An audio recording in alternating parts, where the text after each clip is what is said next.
Hey guys, I'm Bhavya. In this video, I will discuss the problems of code drift on strings.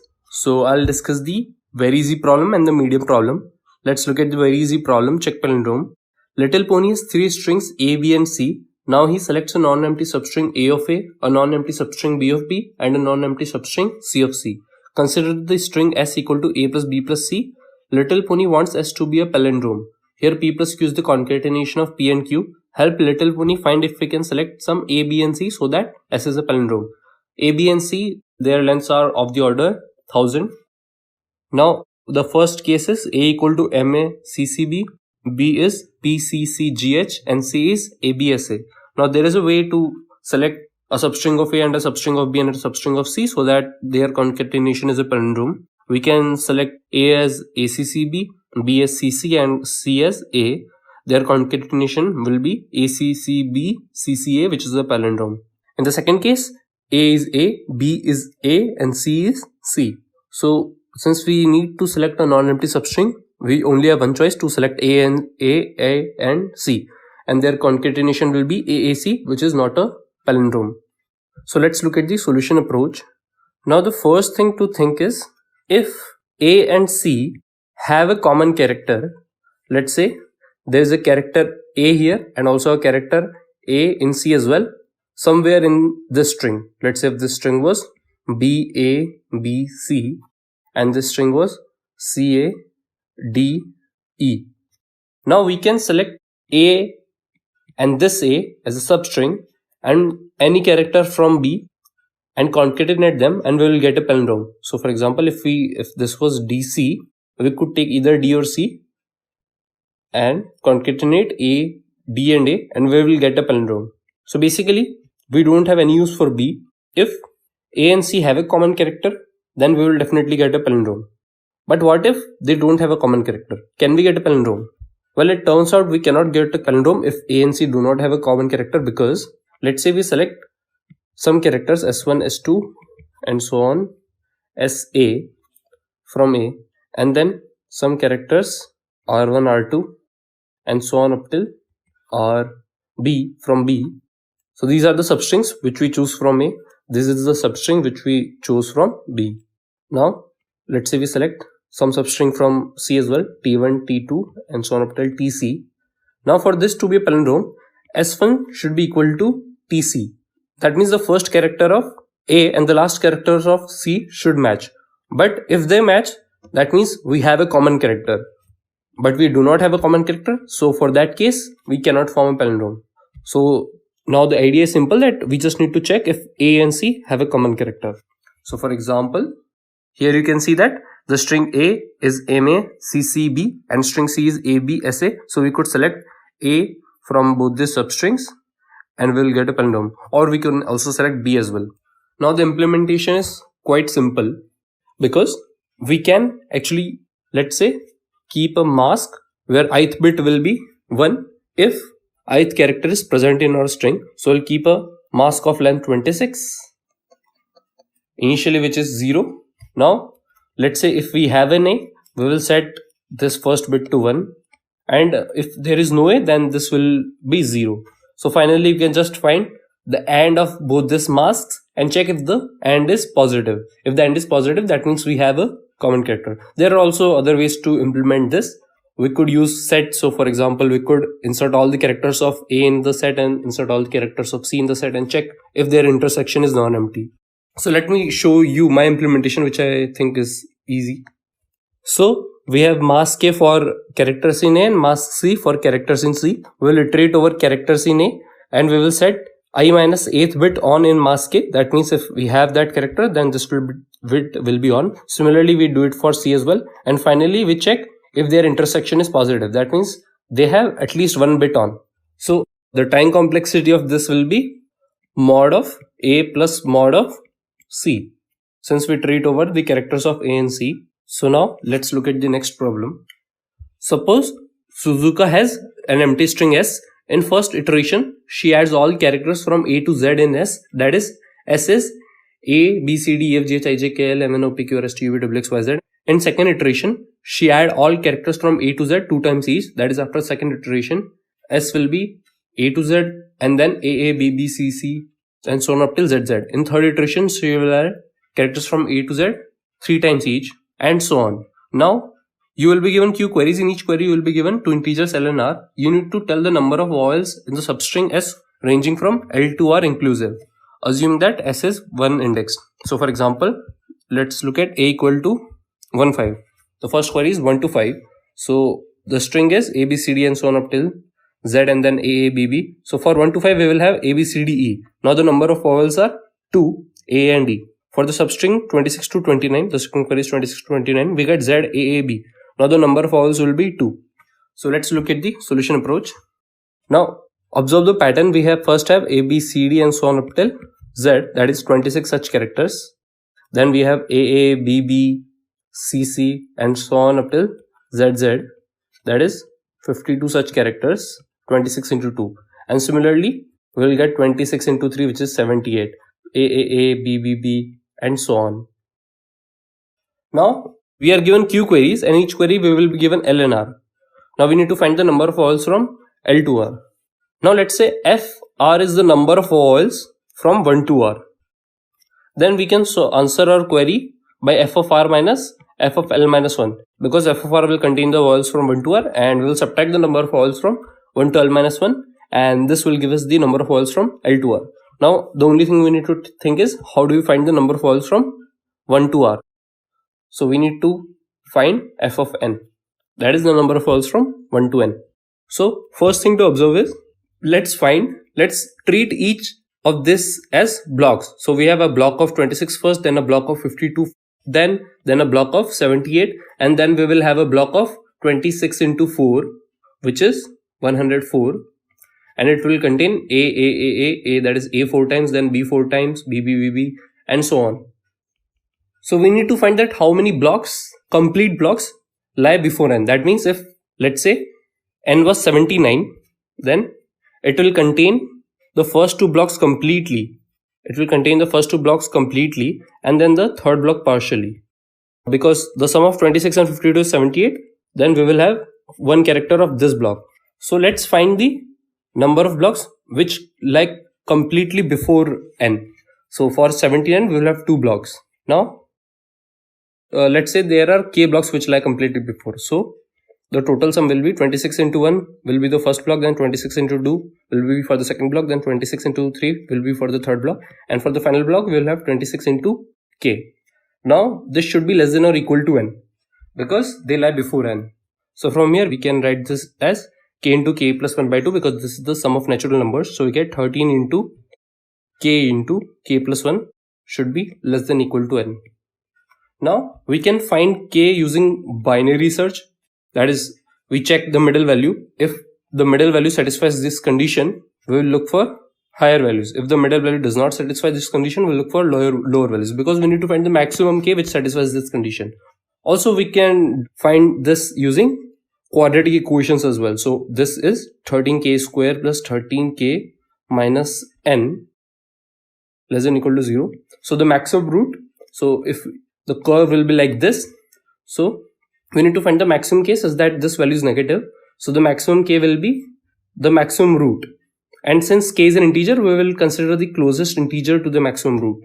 So let's find the root. So k will be, let's say this equation is ax square plus bx plus c, so minus b is 13, plus, because we need to find the maximum root, so we will take plus, under root b square is 169 minus 4ac, so minus 4 into 13 into minus n, so this is 52n by 2a. A is 13, so this will be 26.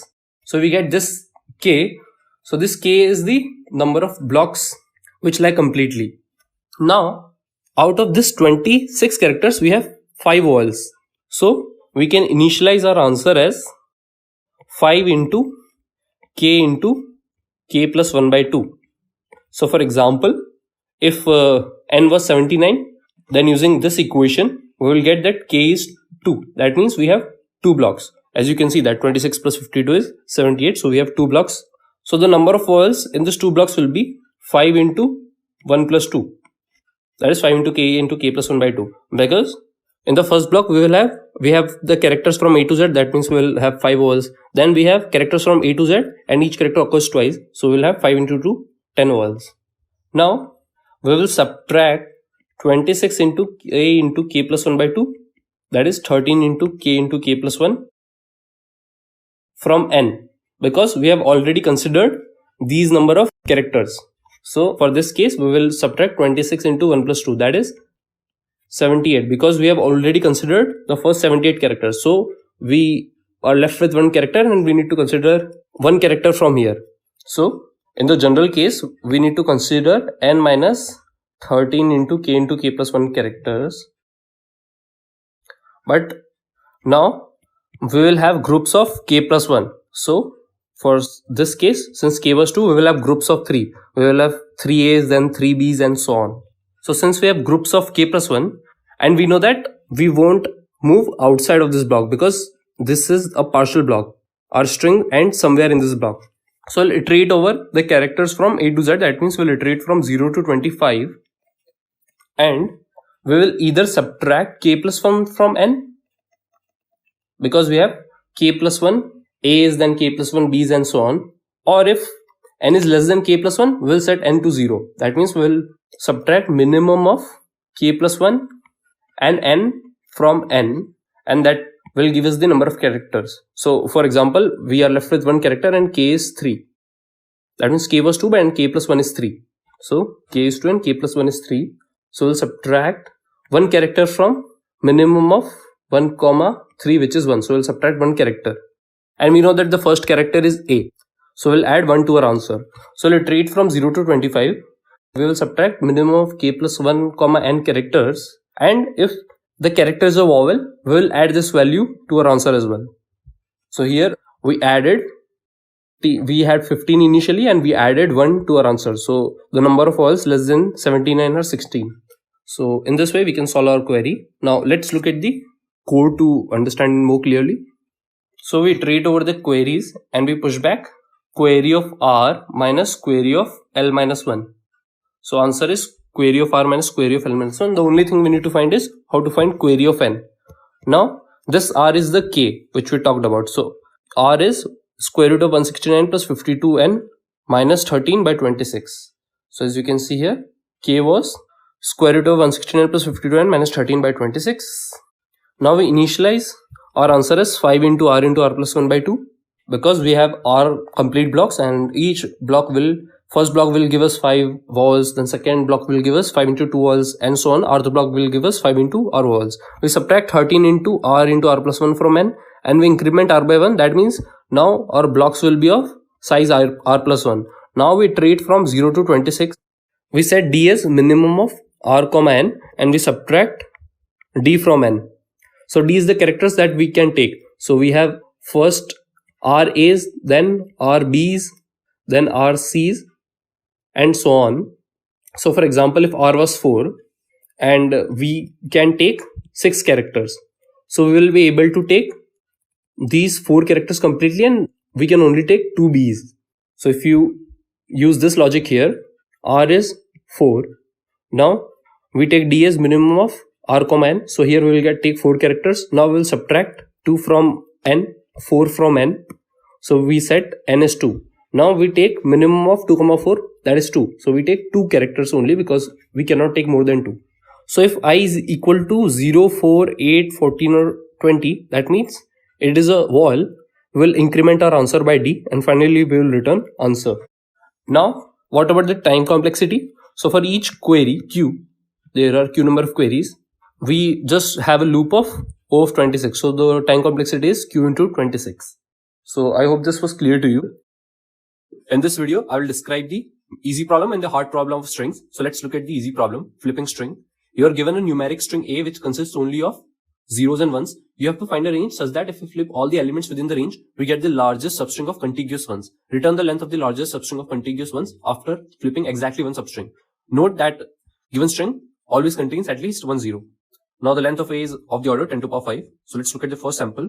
A is 0, 0, 0. So we could just flip the entire string and we will get 1, 1, 1. So we get a contiguous substring of length 3. For the second case, 1, 0, 0, 1, 0. We could flip the zeros from second to third index. So we will get 1, 1, 1, 1, 0. So we get a contiguous substring of length 4.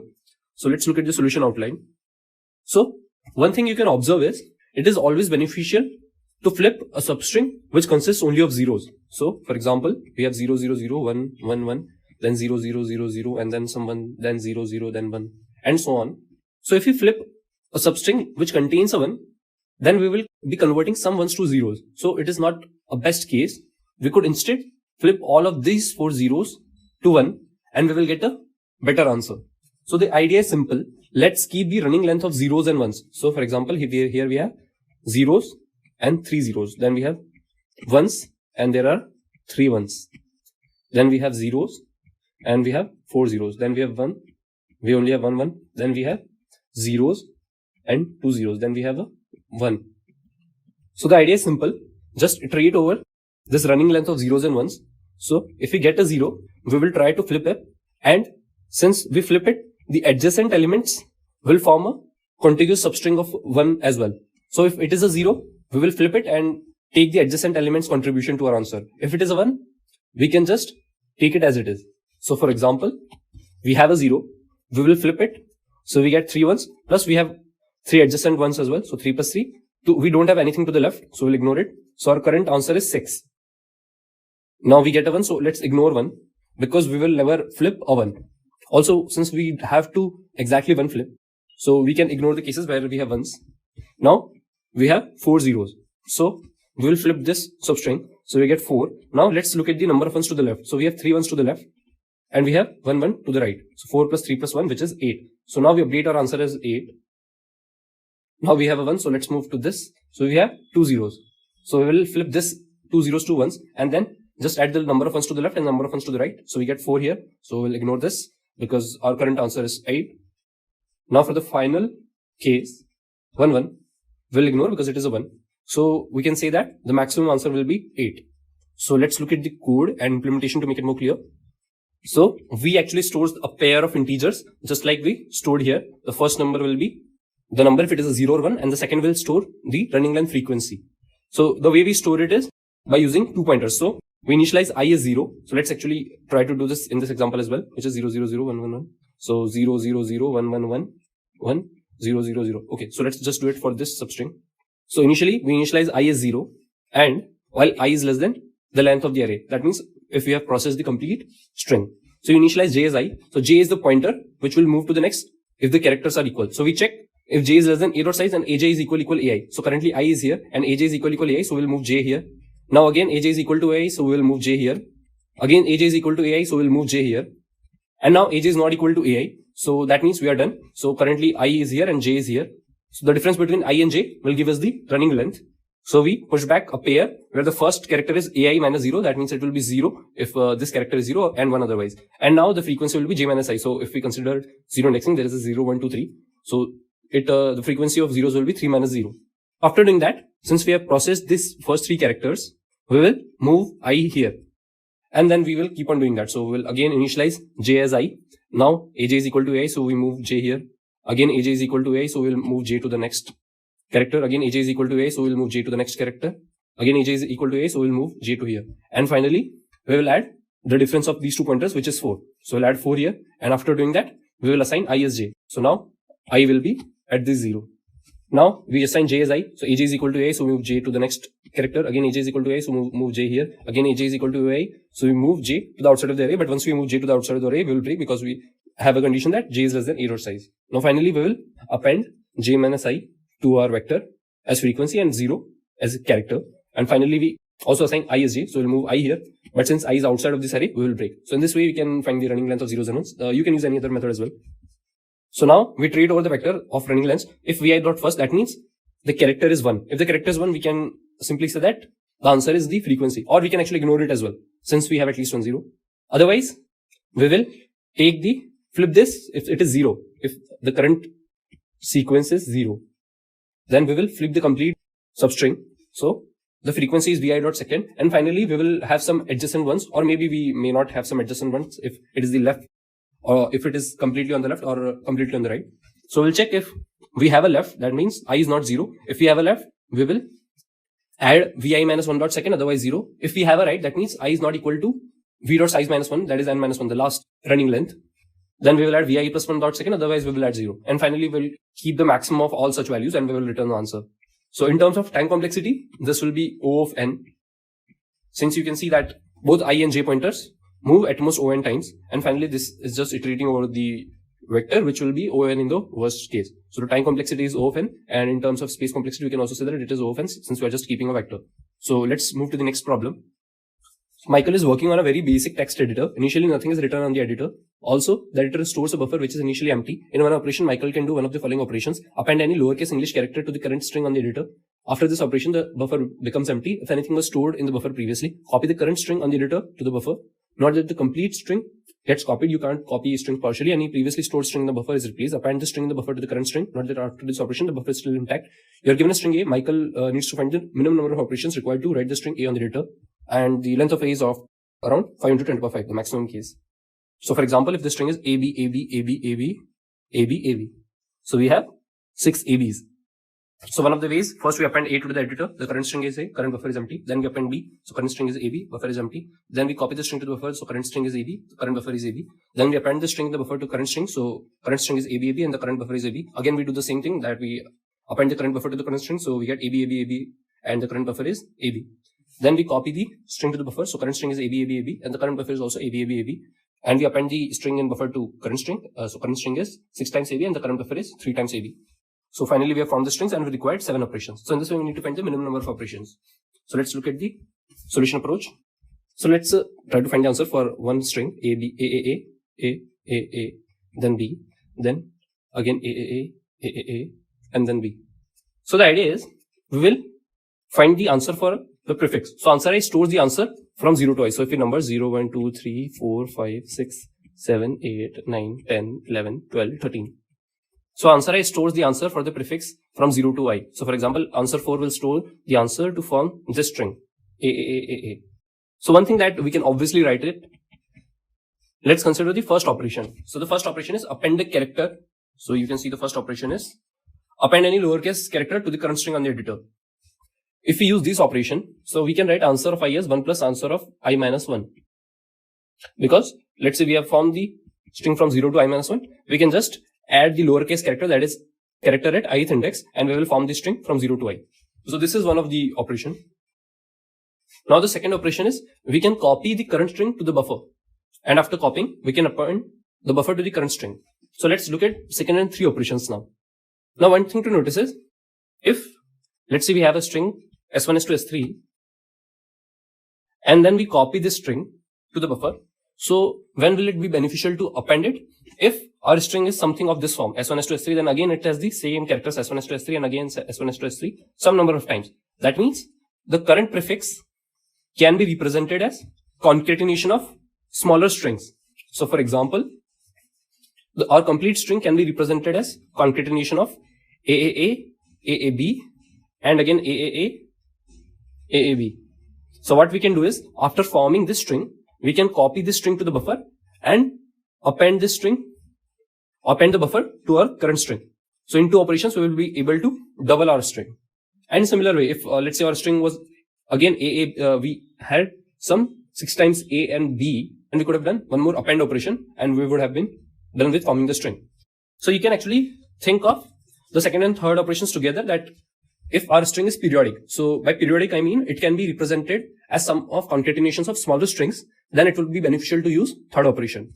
But one thing to notice is that we can actually have multiple operations. That means the string could be divided into multiple parts. So for example, if the string is AB, AB, AB, and AB, then we could have formed AB and then copied it and pasted it 3 times. So we would have 4 operations for pasting. Or we could have formed AB, AB, and then that is copied it once and pasted it once. So we'll have AB, AB, and AB, AB.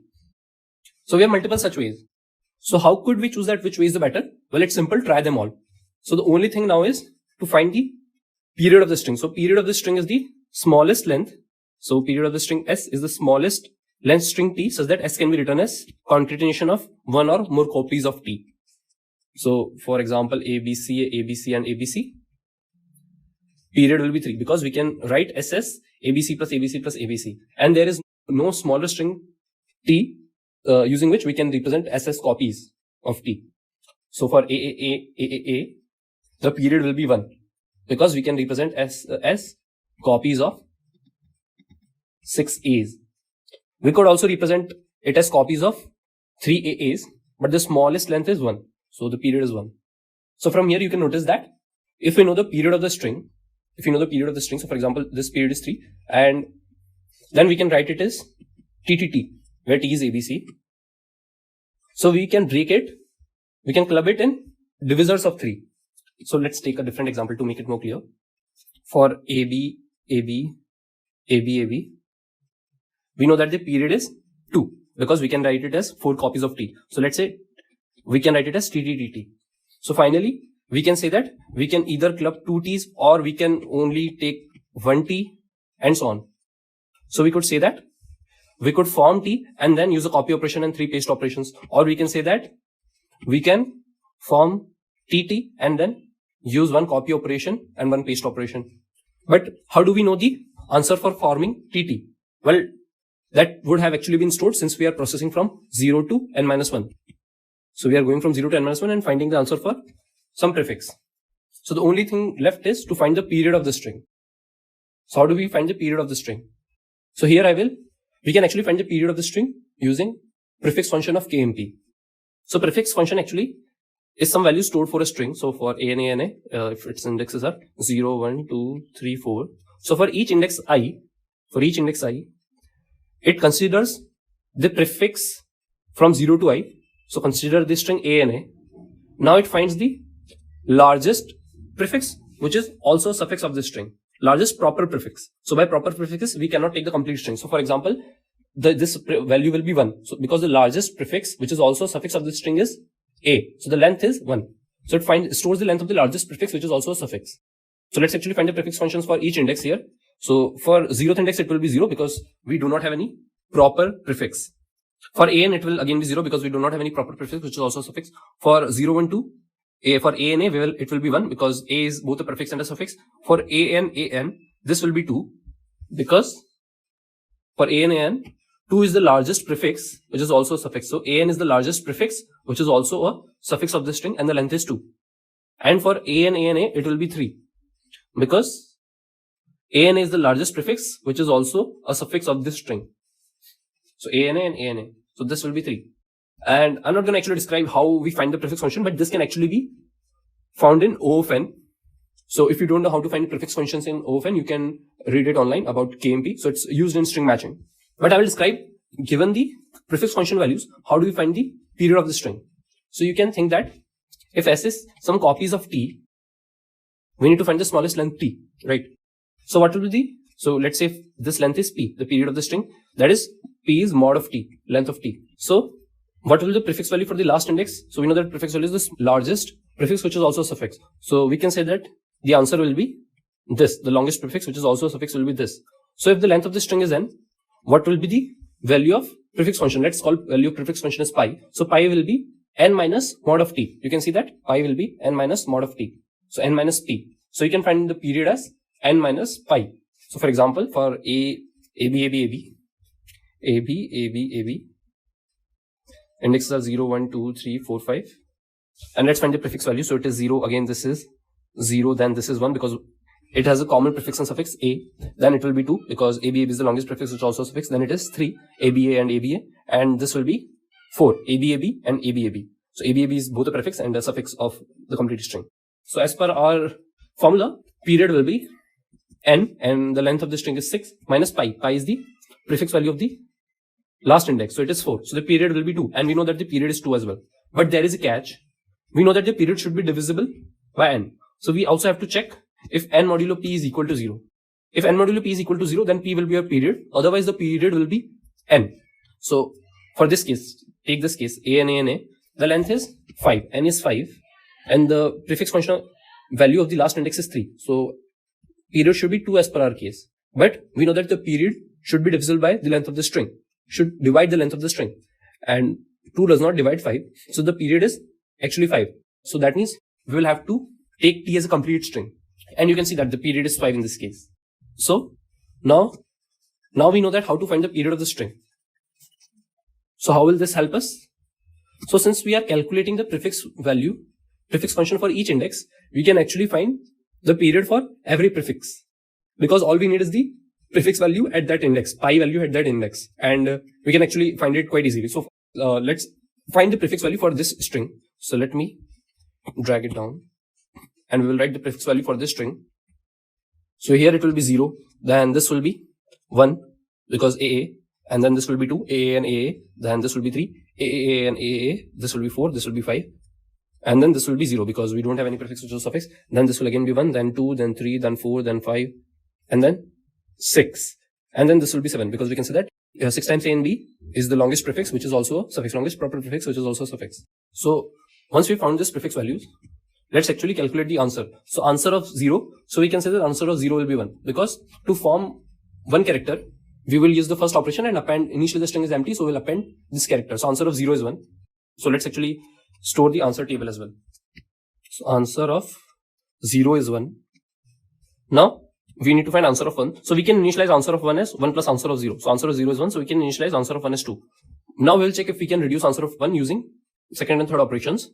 So let's first find the period of the string. So for this prefix 0, 1, the length is 2 and the pi value is 1. So the period should be 2 minus 1, 1, and 1 actually divides 2. So period is 1. So now that we know the period, we know that it could be written t plus tt. So the only way we could divide is in 2 copies. So we will require 1 copy operation and 1 paste operation. So it will be 2 plus, now the length of t is 1. So 2 plus answer of 0. Because the length is 1, so the index will be 0 and answer of 0 is 1. So here we get 3. But we know that it does not actually reduce our answer. So answer of 1 will be 2. So similarly, let's find answer of 2. So answer of 2 will be 1 plus answer of 1, which is 2. So we can initialize it as 3. Now we will check if we can reduce it further. So from here you can see that the period will be 1. You can use the same method to find the period. So the period will be 1. It will be something like TTT. So again we could divide it into 3 parts. That means we will just iterate over the divisors of 3. Obviously we won't take 3 because that would mean that we are just taking the complete string. So we will take 1. So we'll require 1 copy operation and 2 paste operation. So answer will be 3 plus the number of operations required to form t. And the length of t is 1. So the number of operations required to form 0. So answer of 0 is 0. So this will be 3 plus 1, 4. And we know we won't update it because our current answer is 3. So now we'll move to the next third index. So again, we'll initialize answer of 3 as 1 plus answer of 2. This will be 4. Now you can find the period of the string. So this length is 4 and the prefix value is 3. So the period will be 4 minus 3, 1, and 1 divides 4. So we could write it as TTTT. Now the multiples of 4 are 1 and 2. Proper multiples, that means not equal to itself. So they are 1 and 2. So we could either divide it into 4 parts, TTTT, or we could divide it as TT and TT. So let's first actually find, if we divide it into 4 parts, what will be the answer? So we'll require 1 copy operation and 3 paste operations. So 4 plus answer of 0, and answer of 0 is 1. So this will be 5, and it does not actually reduce our answer. So let's try this TTTT. So this will be, we'll require 1 copy operation, 1 paste operation. So 2 plus, now we will form string of length 2 because t is equal to a. So string of length 2, which is answer of 1. So and answer of 1 is 2. So this will be 4, and the current value is also 4. So we don't need to update it. So now let's move to the next index. We have AAAAA. Now again the period is 1. So we could write it as TTTT 5 times. And again we need to divide it into 5 parts. So we'll require 5 plus answer of 0, which is 6. But we could also write answer of 4 as 1 plus answer of 3. So this would be 5 again. Now let's find answer for 5. So we could initialize it as 6. That means 1 plus answer of 4. So 6. But now let's try to check if we can divide it. Again the period is 1. So it is 6 times t. So we could either divide it into 6 strings, or we could club through 2 t's, or we could club 3 t's as well. So we will consider each of the case. So what if we divide it into 6 parts? So the answer will be 6 plus, because we will require 1 copy operation and then we will need to paste it 5 times. So 6 plus answer of 0, which is 1. So answer of 0 is 1. So that will require 7 operations and the current answer is 6. So let's try this possibility where we divide it into 3 parts. So it will be 3 plus answer of 1 because TT is AA. So prefix of length 2. So, and we know that the answer of 1 is 2. So this will actually require 5 operations. So we update our answer as 5. Now let's try this possibility. So it will be answer of 2 plus 2. So 2, 1 copy and 1 paste plus answer of 2. And answer of 2 is actually 3. So again this is 5. So now this answer will be 5. Now for this index, answer will be 1 plus answer I minus 1, that is 6. Now let's actually find the period of the string, and as you can see, the period of the string is n, so we cannot divide it. So we move to this index. Again, answer will be 1 plus answer of I minus 1, that is 7. And since the period is n, so we'll move to the next index. So this will be 8, 9, 10, 11, 12. Because the period of all the parts are n only. So we cannot further divide it because it is just a single t. Now for the complete string, let's find the period. So period will be length is 14 minus pi value. So pi is 7. So the period will be 7. And since 7 divides 14, so we can say that the period is 7. And we can say that it can be divided into 2 copies tt. So first we will initialize our answer as 1 plus answer of I minus 1, that is 13. And now we will check if we can further reduce it by dividing. So the answer will be, we will have 1 copy operation and 1 paste operation, 2 plus answer of length of t minus 1. And the length of t is 7. So we will initialize our answer as 2 plus answer of 6. So answer of 6 is 6. So this will be 2 plus 6, which is 8. So we will finally update this as 8.